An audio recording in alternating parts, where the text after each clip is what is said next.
Buenos días o buenas tardes. Hoy tenemos el placer de presentar a un autor de una novela-ensayo, ¿no?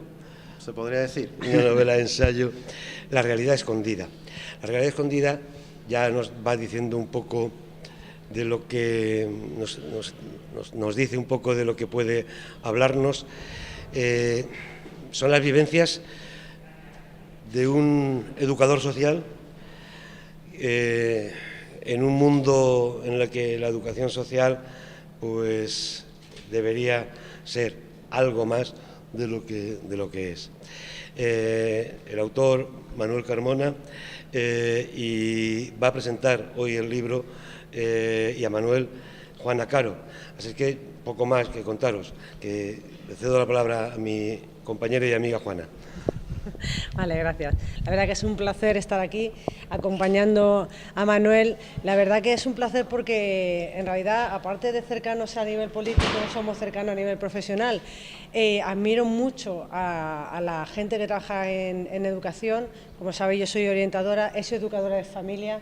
Y yo creo que Manuel desempeña un papel no solamente vocacional, sino emocional.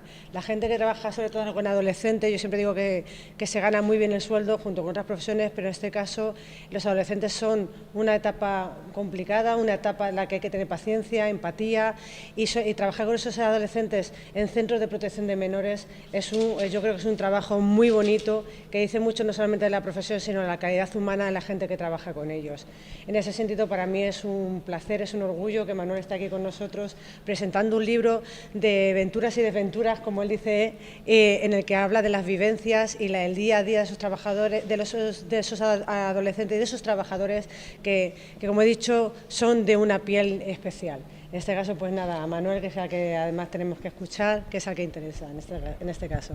Pues nada, muchísimas gracias por vuestras palabras. Para mí es un tremendísimo placer. Estoy en Valdepeña, una ciudad que siento como propia, a la que llevo viniendo ya más de 20 años. Y ya digo, para mí es como jugar en casa. El libro en sí trata, efectivamente, como han dicho, sobre las realidades que viven sobre todo los adolescentes, que son usuarios de centros de protección de menores, y como bien dice el título, una realidad escondida, porque si bien es cierto que es una realidad latente y patente, que extrañamente sale en los medios de comunicación, y cuando sale es para destacar las partes más oscuras de ese mundo, en un momento dado me vi en la obligación, se podría decir, de intentar llevar al público en general, a la gente que no está inmersa en estos procesos, una realidad que es latente, la de más de 20.000 menores que se encuentran tutelados por las administraciones en toda España y que yo considero que es una población más que significativa por cantidad y por vulnerabilidad, que debe de mostrarse al público, sobre todo buscando una sensación de empatía con esas realidades, ¿no?, que es lo más difícil.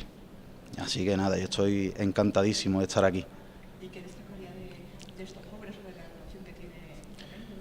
Mira, cuando hablamos de menores tutelados, yo siempre digo que el concepto importante es el de menores, no el de tutelados, porque al final da igual que los menores sean nacionales, que sean extranjeros, porque al final todos tienen los mismos gustos, los mismos intereses, los mismos sueños y las mismas dificultades a la hora de forjarse un futuro. Si tienen una característica común estos menores es que son pobres.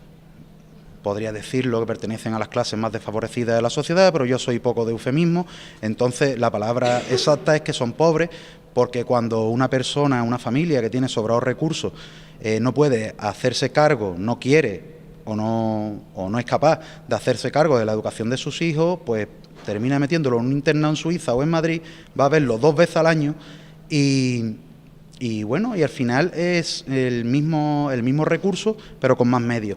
Cuando esta familia no tiene estos recursos, al final el menor se cría sin referentes válidos y es más que probable, o tiene una alta probabilidad de terminar en un centro de protección de menores.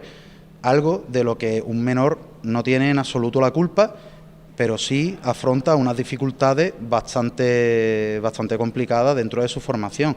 Adolescentes conflictivos parecen sinónimos, porque todos hemos sido adolescentes y ser adolescente es vivir en una contradicción, en un conflicto continuo. Si a eso le sumamos la falta de referentes válidos a los que podés guiarte en tu proceso de crecimiento, pues lo hace aún más difícil. Y en esa línea era mi intención de, a través de anécdotas que yo he vivido en primera persona, de trasladarlo al público en general. ¿Y puedes destacar alguna de esas anécdotas? Bueno, podría destacar más de una,